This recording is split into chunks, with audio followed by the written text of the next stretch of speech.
부모는 자녀를 위해 늘 기도합니다. 건강하게 자라기를, 좋은 친구를 만나기를, 공부도 잘하게 되기를 바랍니다. 이런 기도는 너무나 소중하고 필요한 기도입니다.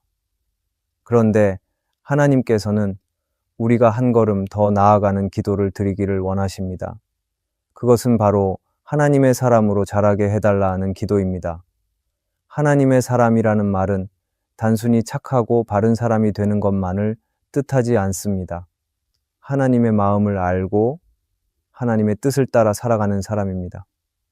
성경은 디모데전서 6장에서 바울이 디모데에게 너 하나님의 사람아 라고 부르며 하나님의 사람은 어떻게 살아야 하는지를 구체적으로 알려줍니다.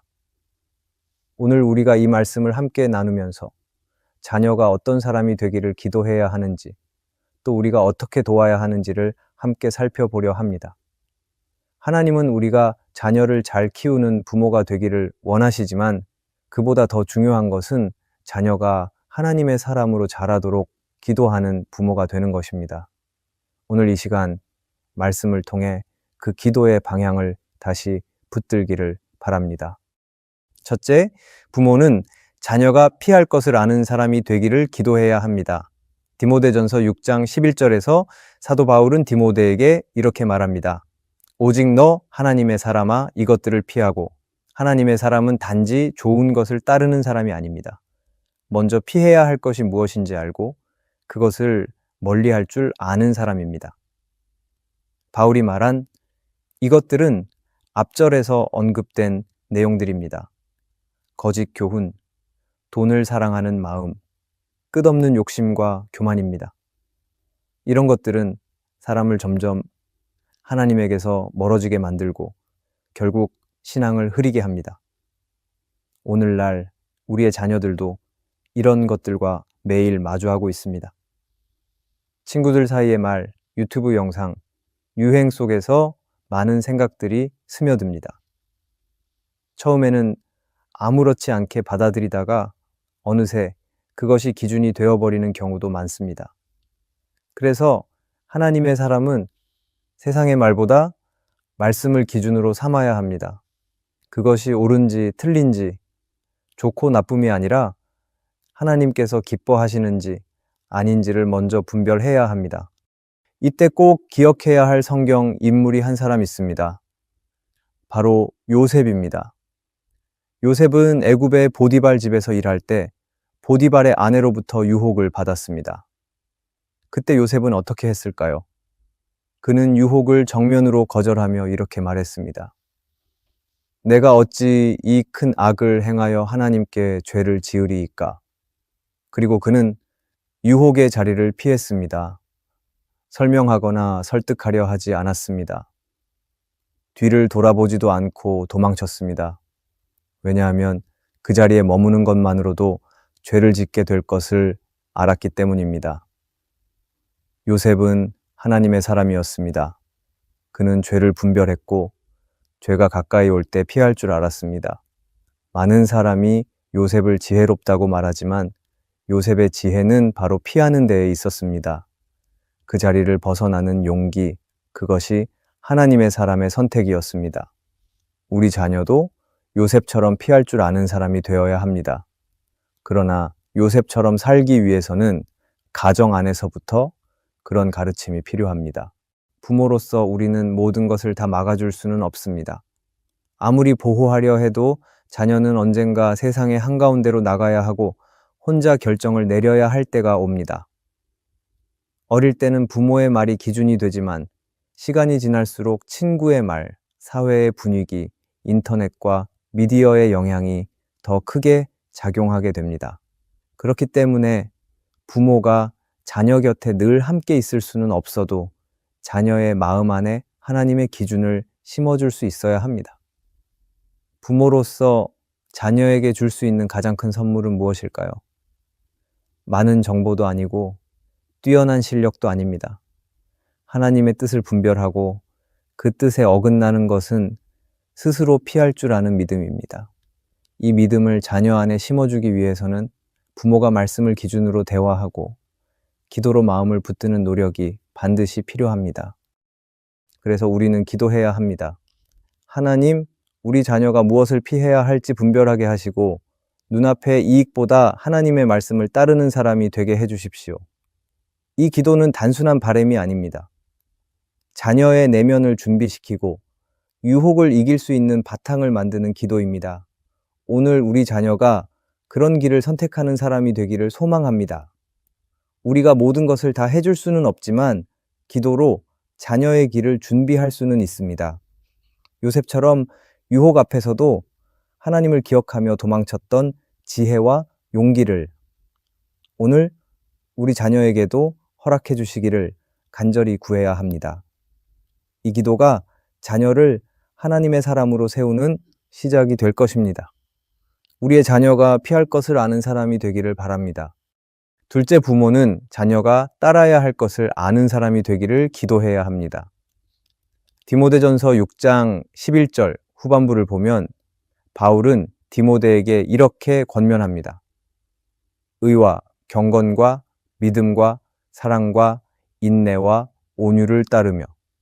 하나님의 사람은 단순히 무엇을 피하는 데에 그치지 않고 하나님이 기뻐하시는 것을 따라가는 사람입니다. 무엇을 멀리할 줄 아는 것만큼이나 무엇을 향해 걸어가야 할지를 아는 것이 중요합니다.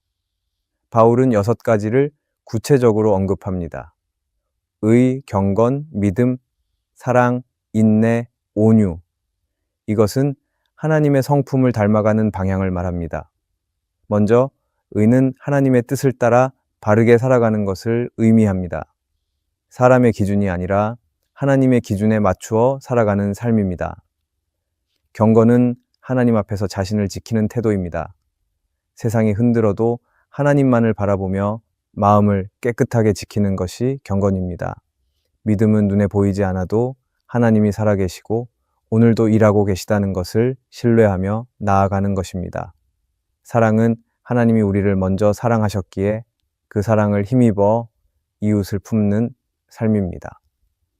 인내는 고난 속에서도 쉽게 포기하지 않고 끝까지 주어진 길을 걸어가는 힘입니다. 온유는 자신의 감정을 다스릴 줄 아는 절제의 태도이며 강한 것이 아니라 부드러움으로 사람을 이끄는 마음입니다. 이 모든 성품은 하루아침에 만들어지지 않습니다. 반복과 훈련 속에서 조금씩 자라납니다. 그래서 하나님의 사람은 특별한 날에만 믿음으로 사는 것이 아니라 매일의 일상 속에서 조용히 그러나 꾸준히 하나님을 닮아가는 사람입니다. 이런 삶을 살아간 성경 인물이 있습니다. 바로 다윗입니다. 다윗은 어린 시절부터 들판에서 양을 치며 하나님을 의지하는 법을 배웠습니다. 사울 왕이 다윗을 시기하고 죽이려 할 때도 그는 복수하지 않았습니다. 자신에게 칼을 들이대는 사람을 향해 하나님의 기름 부음을 받은 자라며 해치지 않았습니다. 그의 마음 안에는 의로움이 있었고 경건이 있었으며 하나님을 향한 굳은 믿음과 인내, 그리고 사울을 향한 온유한 사랑이 있었습니다. 다윗은 완벽한 사람은 아니었지만 하나님을 닮아가려는 방향을 놓치지 않았던 사람이었습니다. 바로 그것이 하나님의 사람의 모습입니다. 우리 자녀도 이 성품을 따를 수 있도록 돕는 것이 중요합니다. 그러나 이 성품들은 억지로 가르칠 수 없습니다. 부모가 먼저 삶으로 보여주고 일상 속에서 자주 묵상하고 나눌 때 자녀의 마음 안에 자연스럽게 스며듭니다.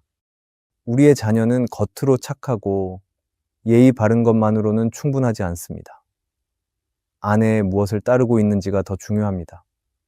세상의 기준이 아니라 하나님의 성품을 따르는 마음이 자라야 진짜 믿음의 사람으로 자랄 수 있습니다. 그래서 우리는 이렇게 기도해야 합니다. 하나님, 우리 자녀가 의와 경건을 따르게 하시고 믿음과 사랑을 따라 살게 하시며 인내와 온유함으로 하나님을 닮아가게 하여 주십시오. 이 기도가 자녀를 하나님의 성품을 따라 걷는 사람으로 세워줄 것입니다. 우리가 자녀의 삶을 대신 살아줄 수는 없지만 어떤 방향으로 걸어가야 할지는 가르쳐 줄 수 있습니다. 하나님의 사람은 따라야 할 것을 아는 사람입니다. 우리의 자녀가 따라야 할 것을 아는 자들이 되기를 바랍니다. 셋째, 부모는 자녀가 믿음의 선한 싸움을 싸우는 사람이 되기를 기도해야 합니다. 디모데전서 6장 12절은 이렇게 말합니다. 믿음의 선한 싸움을 싸우라. 하나님의 사람은 조용하고 평탄하게만 살아가는 사람이 아닙니다. 믿음을 지키기 위해, 진리를 따르기 위해 때로는 싸워야 하는 사람입니다. 바울은 이 싸움을 선한 싸움이라고 부릅니다. 왜냐하면 이 싸움은 누군가를 해치는 싸움이 아니라 믿음을 지키기 위한 싸움이기 때문입니다. 우리 자녀도 살아가면서 수많은 선택의 상황에 서게 됩니다. 진실을 말할 것인지, 편한 거짓을 따를 것인지, 손해를 감수하고 바른 길을 갈 것인지, 사람들의 시선을 따라갈 것인지. 이럴 때마다 자녀는 믿음을 지키기 위한 내적인 싸움을 해야 합니다. 이 싸움은 눈에 보이지 않지만 매우 치열합니다. 그리고 이 싸움에서 승리하는 사람이 진짜 하나님의 사람입니다. 신약 성경에 나오는 바울은 늘 선한 싸움을 싸운 사람이었습니다. 그는 복음을 전하는 길에서 수없이 매를 맞고 감옥에 갇히고 오해를 받았습니다. 그럼에도 불구하고 바울은 복음을 포기하지 않았습니다. 그는 고백합니다. 내가 선한 싸움을 싸우고 나의 달려갈 길을 마치고 믿음을 지켰으니, 믿음을 지키는 일이 결코 쉬운 일이 아니라는 것을 바울은 삶으로 보여주었습니다. 우리 자녀가 바울처럼 복음을 전하는 사도로 살지는 않더라도 일상 속에서 믿음을 지키기 위한 수많은 싸움과 마주하게 됩니다. 친구가 욕을 할 때 같이 따라하지 않는 것, 예배 시간을 소중히 여기는 것, 거짓을 따르지 않는 것, 작은 일에도 정직하려는 것. 이런 선택 하나하나가 다 믿음의 싸움입니다. 세상은 이런 싸움을 싸우는 사람을 잘 이해하지 못할 수도 있습니다. 오히려 손해보는 것처럼 보일 수도 있습니다. 그러나 하나님은 그 싸움을 선한 싸움이라고 말씀하시고 끝까지 그 길을 걷는 사람을 귀하게 여기십니다. 부모로서 우리는 자녀가 이런 싸움을 잘 감당할 수 있도록 기도해야 합니다. 쉽게 포기하지 않고 유혹 앞에서 타협하지 않으며 조용히 자기 자리를 지키는 아이가 되도록 기도해야 합니다. 믿음을 지키는 것이 중요하다는 것을 늘 마음에 새기고 어떤 상황 속에서도 하나님 편에 서는 용기를 가지게 해달라고 기도해야 합니다. 오늘도 이렇게 기도해 보시기 바랍니다. 하나님, 우리 자녀가 믿음을 지키기 위해 싸울 줄 아는 사람이 되게 하여 주십시오. 손해를 보더라도 바른 것을 택하게 하시고 조용히 자기 믿음을 지킬 수 있는 용기를 주소서. 하나님의 사람은 선한 싸움을 싸우는 사람입니다.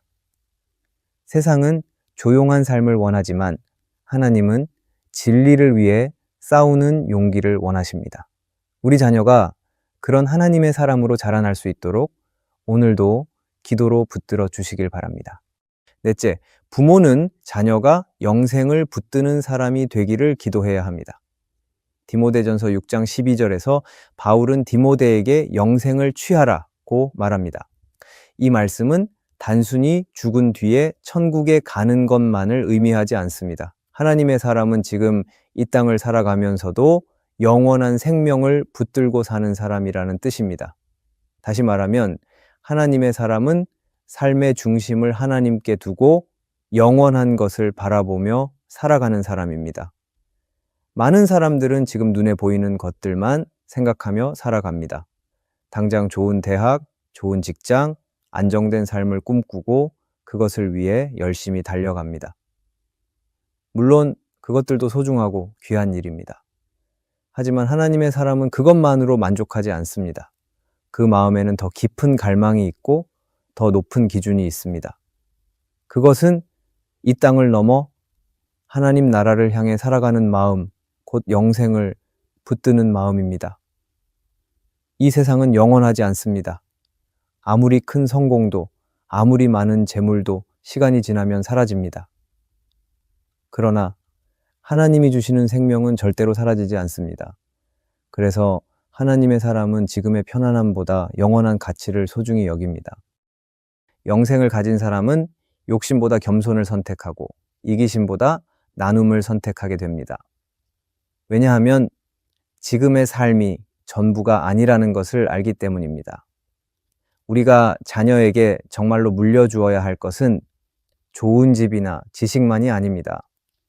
영생의 소망을 가르치고 예수님을 인격적으로 만나게 해주는 일이 부모로서 줄 수 있는 가장 귀한 선물입니다. 어릴 때부터 영원한 생명을 아는 아이는 세상 속에서 흔들리지 않습니다. 그들은 삶의 의미를 찾지 못해 방황하지도 않습니다. 왜냐하면 내가 왜 살아야 하는지, 무엇을 위해 살아야 하는지에 대한 중심이 분명하기 때문입니다.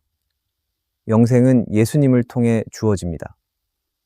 예수님을 마음에 믿고 그분의 말씀을 따라 살기로 결단할 때 하나님은 우리 자녀에게 생명을 주십니다. 그 생명은 단지 죽은 이후의 미래가 아니라 지금 이 자리에서도 누릴 수 있는 하나님의 임재와 평안입니다.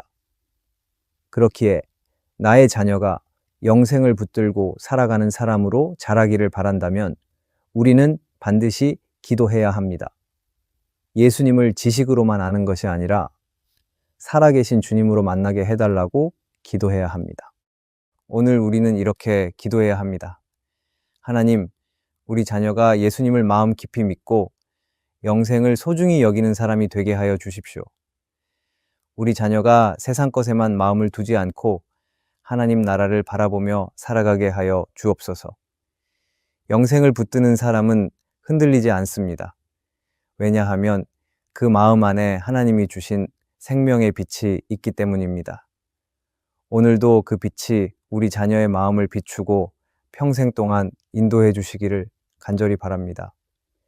자녀를 믿음 안에서 키운다는 건 세상이 원하는 기준만 따라가지 않고 하나님이 기뻐하시는 사람으로 자라도록 도와주는 일입니다. 우리는 자녀가 건강하길 바라고 잘 되기를 바랍니다. 하지만 그것만으로는 충분하지 않습니다. 하나님의 사람으로 자라는 것, 그것이 부모로서 우리가 가장 바라고 기도해야 할 일입니다. 이 땅은 점점 더 혼란스러워지고 있습니다. 눈에 보이는 것만 따라가면 결국 길을 잃기 쉽습니다. 그래서 자녀가 어려서부터 하나님의 말씀을 중심으로 살아가는 사람이 되어야 합니다. 그러기 위해 필요한 것은 부모의 기도입니다. 말로 가르치는 것보다 기도로 길을 여는 것이 훨씬 더 깊고 멀리 가닿습니다. 우리는 자녀를 대신해 살아줄 수는 없습니다. 하지만 자녀가 어디에 있든지 믿음을 지킬 수 있도록 기도할 수는 있습니다. 그 기도가 자녀를 하나님의 사람으로 자라게 합니다. 오늘 이 시간 다시 기도의 마음을 품으시기 바랍니다. 그리고 자녀의 영혼을 위해 이 기도문을 보며 함께 기도하기를 바랍니다. 하나님 아버지, 우리 자녀가 세상의 말보다 하나님의 말씀을 더 귀하게 여기게 하여 주시옵소서. 보이는 유익보다 하나님이 기뻐하시는 길을 분별할 수 있는 지혜를 주시옵소서. 죄와 유혹 앞에서 피할 줄 아는 용기를 주시고 의와 경건과 믿음과 사랑과 인내와 온유를 따르며 살아가게 하여 주시옵소서. 믿음을 지키기 위해 싸워야 할 때 두려워하지 않게 하시고 예수님 안에 있는 영원한 생명을 마음에 품고 살게 하여 주시옵소서. 세상의 기준이 아닌 하나님 나라의 기준으로 살아가는 자녀가 되게 해 주시옵소서. 저희 부모는 부족하지만 하나님은 온전히 이끌어 주실 줄 믿습니다. 우리의 기도를 사용하셔서 자녀를 하나님의 사람으로 세워 주시옵소서. 예수님의 이름으로 기도합니다. 아멘. 오늘도 자녀를 향해 기도하는 부모가 되기를 바랍니다. 오늘의 말씀이 은혜가 되셨다면 댓글에 아멘이라고 적어주시면 감사하겠습니다. 여러분들이 남겨주시는 댓글은 정말 큰 힘이 됩니다. 그리고 여러분들이 눌러주시는 좋아요와 구독도 큰 힘이 됩니다. 오늘도 함께 해주셔서 감사합니다.